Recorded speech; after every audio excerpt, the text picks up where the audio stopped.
She understood, you know, she'd been through it, she went through it. She was the person in the middle. They call it Shark Tank when that guys are rotating. She went through the whole grind that I did, and so she understood. So to see her come to my defense was awesome. But with Patrick, it's like when I first heard we were gonna fight, I was kind of excited for him. I was like, okay, this is a guy that I knew from back then, and he's finally getting his chance in the UFC. We're gonna just go out there and compete against each other, you know. And then he started talking. And then you guys continued to put microphones in front of him, and he hasn't stopped talking since.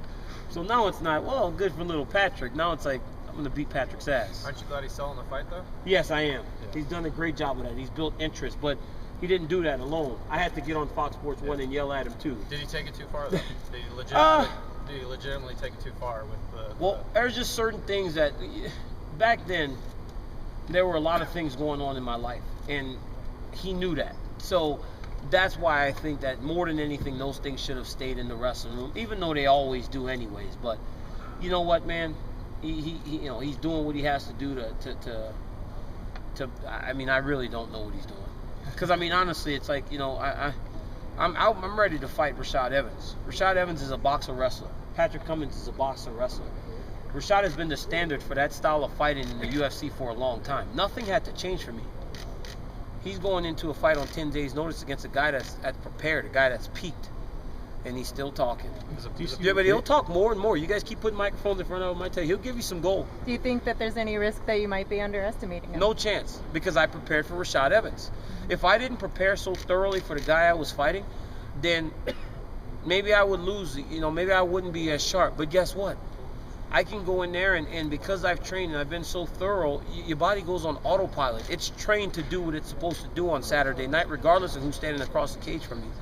So I respect Patrick as a competitor. I know what he did. This guy overcame adversity. He didn't even place in the state tournament in high school. By the time he's done with college, he's a two-time All-American, NCAA finalist. That says something. You see the guy doing gymnastics, he's doing flips. How many of us big guys can do that?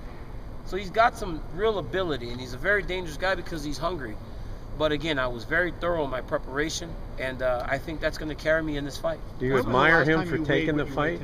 I do. I do admire him for taking the fight. I think he's I appreciate him for taking the fight, because otherwise I wouldn't have anyone to fight. Yeah, I just think that it's an uphill battle. Somebody told me, well, Kane came to the UFC with 3 fights. He did, but he didn't fight Frank Mir in his first fight in the UFC. Weidman was 5-0, but he didn't fight Anderson Silva. I'm not even calling myself Anderson Silva, just somebody around the top of the division in his first time out. So there's a difference. Dan,